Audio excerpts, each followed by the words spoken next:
Hello students, कैसे हैं आप सब। आई होप कि आप सब बहुत अच्छे होंगे। So welcome to a new journey of your life, right. क्योंकि अभी तक आप थे 10th क्लास में, अब आप आ चुके हैं हायर सेकेंडरी लेवल पे, राइट। सो क्योंकि अब आप आ चुके हैं 11th क्लास में, सो फर्स्ट वीडियो सेशन में हमने डिस्कस किया था सिलेबस। तो आप सबको पता ही होगा कि हम आपको टीच करेंगे बायोलॉजी। तो देखिए बेटा जी, अब क्या है कि 10th क्लास में अभी तक जो आपने साइंस पढ़ी थी उसमें आपने फिजिक्स पढ़ा, केमिस्ट्री पढ़ा, बायोलॉजी पढ़ा, लेकिन एक ही इंडिविजुअल सब्जेक्ट के अंडर। अब क्योंकि अब आपने अपना जो करियर स्ट्रीम है वो चूज तो ऑलमोस्ट कर लिया होगा, लेकिन फिर भी अगर किसी को कोई डाउट है तो वो पूछ सकता है हमें।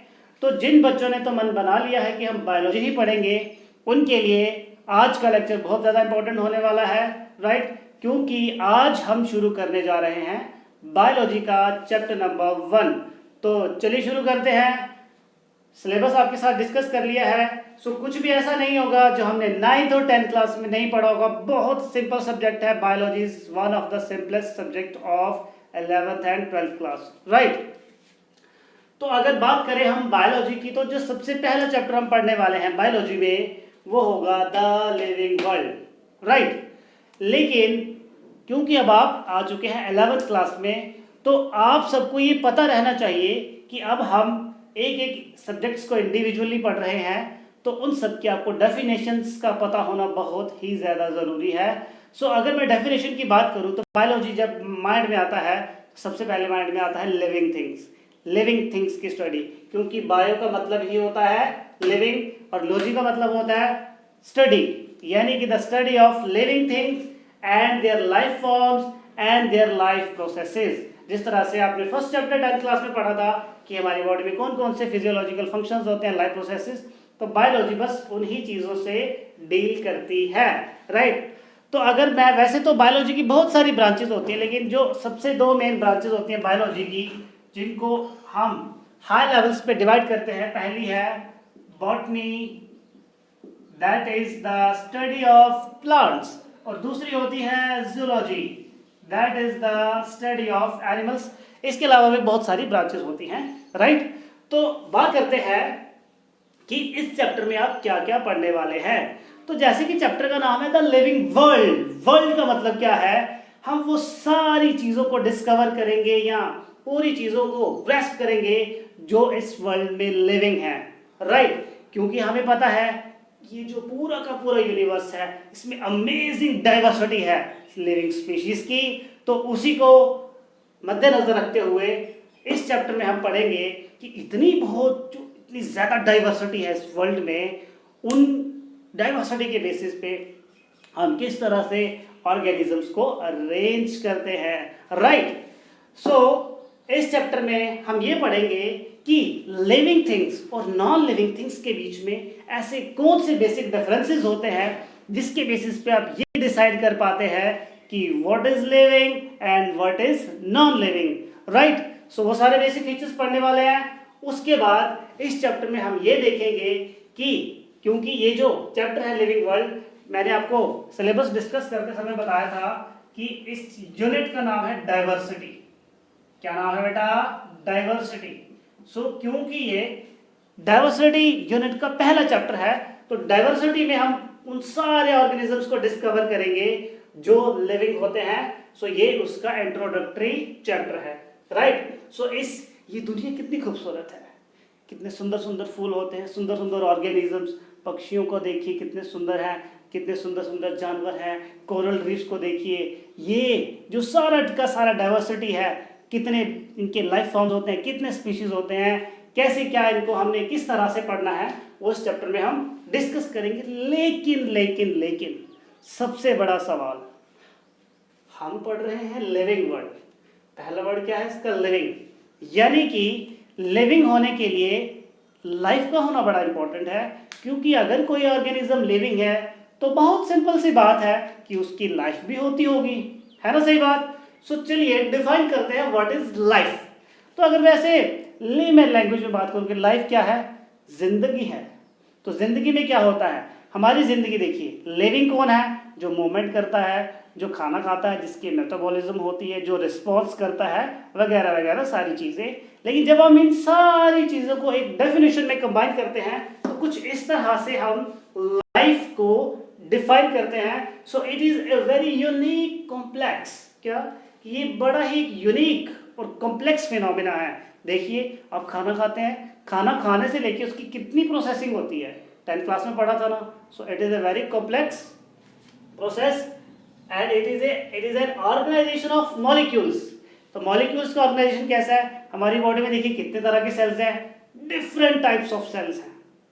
बिल्कुल सही बात है, which are expressing itself through a chemical reaction. तो हमारी बॉडी में केमिकल रिएक्शंस होते हैं। हर एक बॉडी पार्ट जो है वो अलग तरह के स्टिमुलस को अलग तरह का एक रिएक्शन देता है, या हमारी बॉडी में जितने भी केमिकल रिएक्शन हो रहे हैं वो अकॉर्डिंग टू द स्टिमुलस होते हैं। और हमारी बॉडी का हर एक पार्ट का जो फंक्शन होता है वो हर एक स्टिमुलस के ऊपर डिपेंड करता है। तो वो जो सारा का सारा फंक्शन हो रहा है उसके पीछे रिस्पॉन्सिबल कौन है? कोई केमिकल है। याद करें 10th क्लास में कंट्रोल एंड कोऑर्डिनेशन पढ़ा था ना, राइट?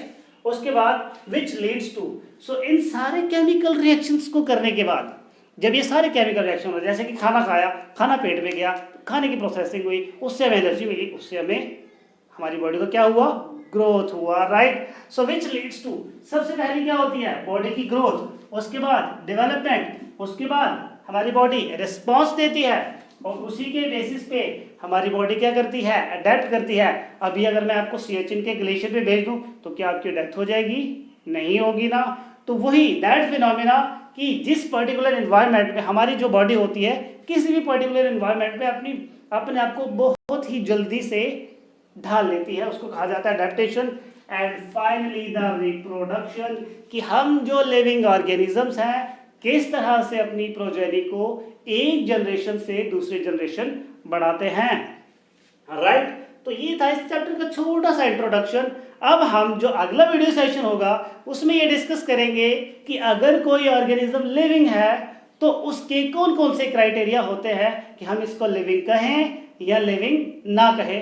सो वही बेसिक फीचर्स हम डिस्कस करेंगे अगले वीडियो सेशन में। होप करता हूं कि आपको आज का वीडियो सेशन काफ़ी मज़ेदार लगा होगा। अगर मज़ेदार लगा हो तो चैनल को सब्सक्राइब करना ना भूलिएगा, लाइक ज़रूर करिएगा और शेयर ज़रूर करिएगा। तो मिलते हैं आपको अगले वीडियो सेशन के साथ, तब तक के लिए धन्यवाद। जय हिंद।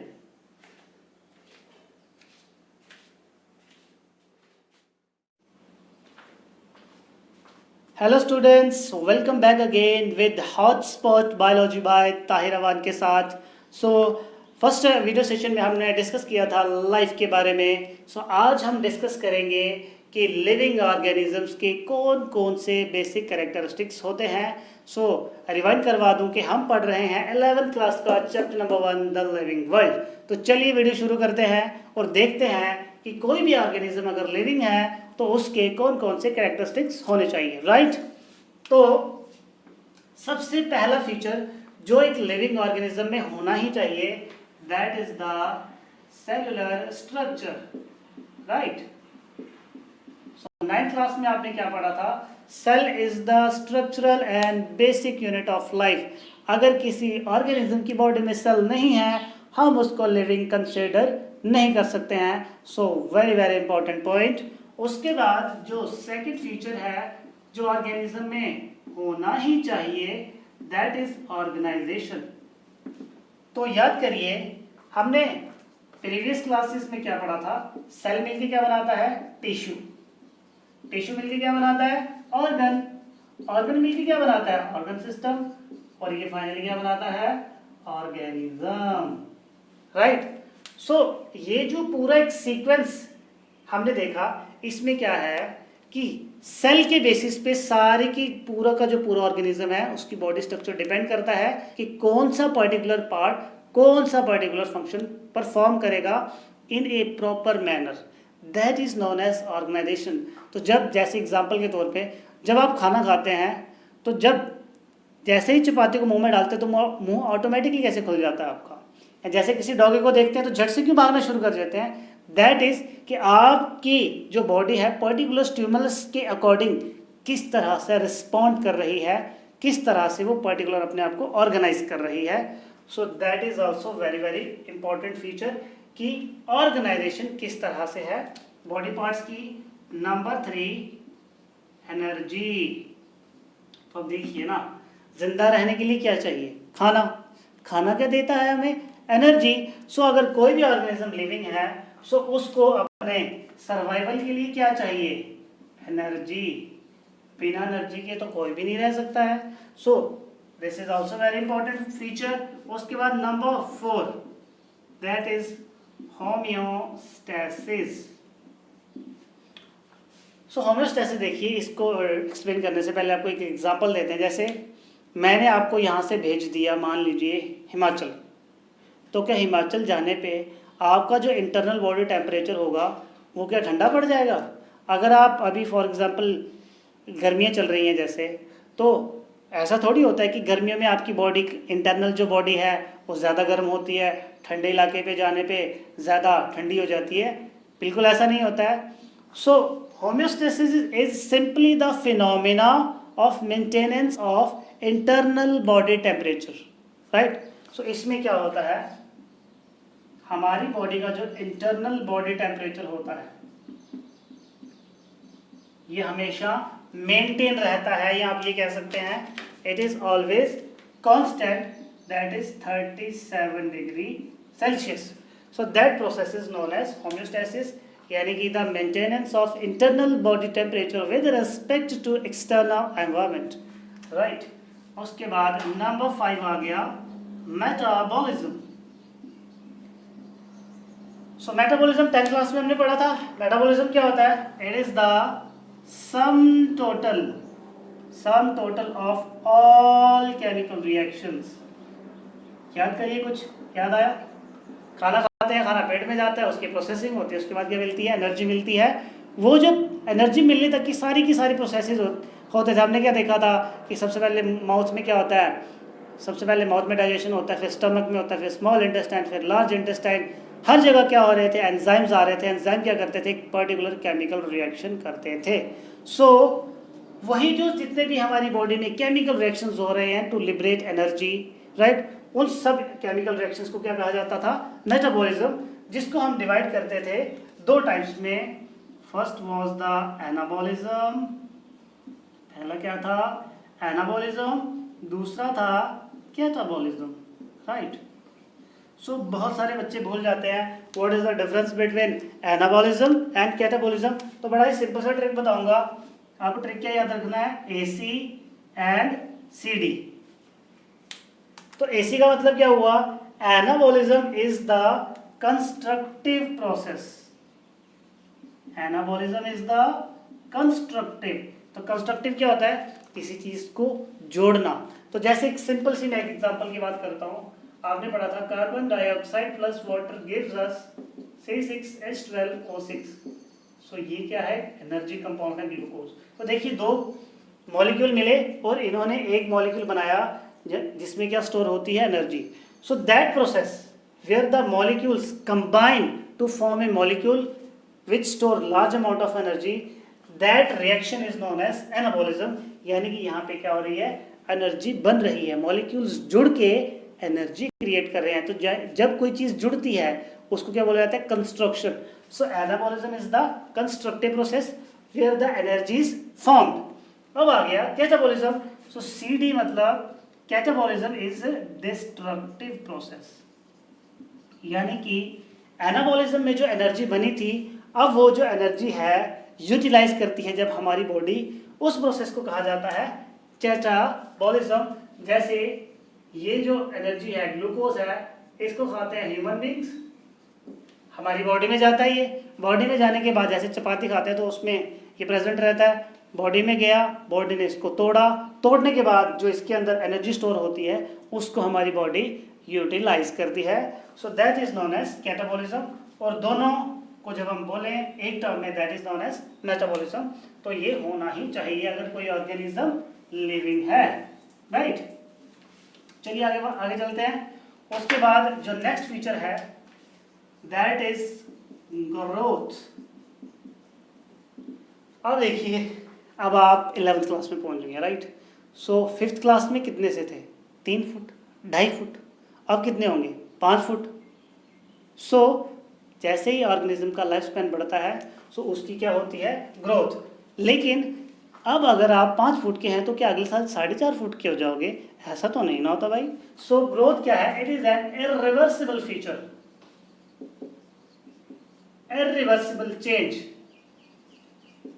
इन सेल साइज। यानी कि अगर एक बार सेल का साइज या बॉडी का साइज बढ़ गया तो वो कम नहीं हो सकता है। That is known as growth. So this is very very important. Number 7 क्या होगा? कॉन्शियसनेस। अब देखिए, कभी मम्मी ने थप्पड़ मारा घर पे, तो जब मम्मी थप्पड़ मारती है तो लगती है जोर की, या ऐसा होता है जी मम्मी मुझे तो कुछ नहीं हुआ, एक और मार लो थप्पड़, क्या फर्क पड़ेगा? सो मम्मी ने जब थप्पड़ मारा तो आपको क्या हुआ?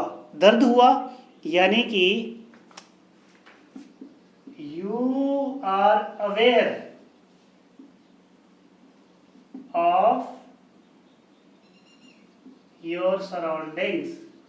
सो that is known as consciousness. It is simply the awareness कि आप कितने अवेयर हैं अकॉर्डिंग टू द सराउंडिंग्स। अब जब बारिश पड़ती है तो क्या बिना छाते के बाहर निकल जाते हैं? छाता लेके जाते हैं। जब सर्दी लगती है तो मोटे कपड़े पहन लेते हैं। दैट इज सिंपली कि आपकी बॉडी को पता है कि मुझे कौन से टाइम पे क्या चीज़ करनी है। That is simply the consciousness. तो अगर कोई ऑर्गेनिज्म लिविंग है तो उसमें ये फीचर होता ही है या होना ही चाहिए। उसके बाद जो अगला मूवमेंट है दैट इज मूवमेंट। अब मूवमेंट क्या है? मूवमेंट इज सिंपली एक टर्म है जिसमें हम अपना कोई भी बॉडी पार्ट को क्या कर सकते हैं? हिला सकते हैं, राइट? अब देखिए, इसी से ही मिलती जुलती दूसरी टर्म है लोकोमोशन। अब मूवमेंट और लोकोमोशन में क्या डिफरेंस है? बड़े ध्यान से देखना। Locomotion cannot occur, it cannot occur without movement. Locomotion without movement नहीं हो सकता। कहने का मतलब क्या हुआ? लोकोमोशन का क्या मतलब है? जैसे यहाँ पे एक पर्सन बैठा हुआ है, राइट? अब ये पर्सन यहाँ से उठ के गया यहाँ पे, यानी कि इसने अब ये मान लीजिए पोजीशन ए था, ये पोजीशन बी था, ये ए पोजीशन से बी पोजीशन की तरफ गया। सो इसने क्या किया? अपनी बॉडी का जो पोजीशन है विद रिस्पेक्ट टू पोजीशन क्या किया? Change. That is known as locomotion. अब जब उसने लोकोमोशन किया तो वो टांगों से चल के गया। अब वो जो टांगे चल रही थी उसकी, that is known as movement. So जो मूवमेंट है it can occur without locomotion. आप बिना चले, यानी कि अगर मैं बोलूं कि आपको अपने हाथों को हिलाना है या टांगों को हिलाना है तो जरूरी थोड़ी है कि टांगों को हिलाओगे तो आप आगे ही जाओगे। आप एक जगह पे रह के भी तो टांगों को हिला सकते हो ना। बात समझ में आ रही है मैं क्या कह रहा हूं? सो जो मूवमेंट है ये लोकोमोशन के बिना भी हो सकता है, लेकिन जो लोकोमोशन है ये मूवमेंट के बिना नहीं हो सकता है, क्योंकि अगर मूवमेंट होगा तो लोकोमोशन डेफिनेटली होगा, राइट? लेकिन अगर लोकोमोशन हो रहा है, सॉरी मूवमेंट हो रहा है, तो ये जरूरी नहीं है कि लोकोमोशन होगा। Just clear that. समझ में आई? चलिए अगला फीचर डिस्कस करते हैं। उसके बाद जो अगला फीचर है that is variations. Very very important feature of living organism. अब देखिए, आप जो हैं अगर आप अपने फेस को, चेहरे को अपने मम्मी पापा से कंपेयर करोगे तो आप में कुछ ना कुछ तो डिफरेंसेस आ रहे हैं। So that differences are known as variations. अब ये वेरिएशंस क्यों होती हैं इसके बारे में हम सब पढ़ेंगे सेपरेटली, लेकिन अगर कोई लिविंग ऑर्गेनिज्म है तो उसमें वेरिएशंस आती ही आती हैं। क्यों? क्योंकि एक्सटर्नल जो कंडीशंस है वो चेंज होती रहती हैं, राइट? टाइम के हिसाब से, एवोल्यूशन के हिसाब से। सो उस हिसाब से क्या करते हैं लिविंग ऑर्गेनिजम्स अपने आप को चेंज करते रहते हैं। जैसे बेस्ट एग्जांपल देता हूँ कि इस समय जो हमारी इंडिया का या जो हॉट जोन्स हैं वहाँ पे गर्मियों में टेम्परेचर कहाँ चला जाता है? 48 डिग्री सेल्सियस तक चला जाता है। लेकिन अगर आज से मैं आप 10-20 साल पहले की बात करूँ तो वो जो पर्टिकुलर लोग उस ज़माने के लोग थे, आज वो इतना टेम्परेचर सहन नहीं कर पाते हैं। आप क्यों इतनी जल्दी से मतलब धूप में 2 घंटे बिठाए रखो, आपको कोई फर्क ही नहीं पड़ता है। क्यों? क्योंकि आपकी बॉडी में क्या हो रहे हैं? वेरिएशंस हो रहे हैं। तो अगर वेरिएशंस होंगे तभी तो एडेप्टेशन हो पाएगी ना। तभी तो आप अपने आप को सराउंडिंग्स के हिसाब से क्या कर पाओगे, ढाल पाओगे। तो अडेप्टेशन सिंपली क्या है, to become compatible, to become compatible with surroundings, कि आप सराउंडिंग्स के साथ कितनी जल्दी कंपैटिबल है, यानी कि कितनी जल्दी अपने आप को चेंज करते हैं with respect to surrounding. So that is known as adaptation, right. और जो सबसे इंपॉर्टेंट फीचर होता है जो लिविंग ऑर्गेनिज्म में होना ही चाहिए, that is a reproduction, that is the production of offsprings from their parents. तो अगर कोई ऑर्गेनिज्म लिविंग है तो वो अपनी प्रोजेनी को बढ़ाएगा ही बढ़ाएगा। सो अपनी प्रोजेनी को बढ़ाने के लिए वो क्या करता है, रिप्रोडक्शन करता है। It is one of the fundamental features. अगर नीट के एग्जाम में आपको 4 ऑप्शंस आते हैं इन जितने भी हमने फीचर्स पढ़े हैं, सो आपको अगर किसी भी ऑप्शन में रिप्रोडक्शन आ रहा है तो आप उसको टिक लगाइएगा, क्योंकि it is one of the most important feature of a living organism. अब कुछ एक्सेप्शंस भी होती हैं, ऐसी बात नहीं है कि ये होने ही चाहिए। जैसे अगर मैं मूवमेंट की बात करूं तो कुछ ऑर्गेनिज्म होते हैं जो सिर्फ मूवमेंट करते हैं लेकिन लोकोमोशन नहीं करते हैं, लेकिन हम बात करते हैं लार्ज बेसिस पे। सो इसके अलावा भी बहुत सारे बेसिक फीचर्स होते हैं, लेकिन हमने जो आज डिस्कस किए हैं ये बहुत ज़्यादा इंपॉर्टेंट है और ये होने ही चाहिए, राइट। सो होप करता हूँ कि आपको आज का वीडियो सेशन समझ में आया होगा। बहुत ही सिंपल था, मुझे नहीं लगता इसमें कुछ ज़्यादा डिफिकल्ट था। अगर वीडियो समझ में आया हो तो चैनल को सब्सक्राइब करिएगा, वीडियो को लाइक करिएगा, और किसी तरह का भी कोई डाउट हो तो ज़रूर पूछिएगा। थैंक यू सो मच, मिलते हैं आपको अगले वीडियो सेशन में।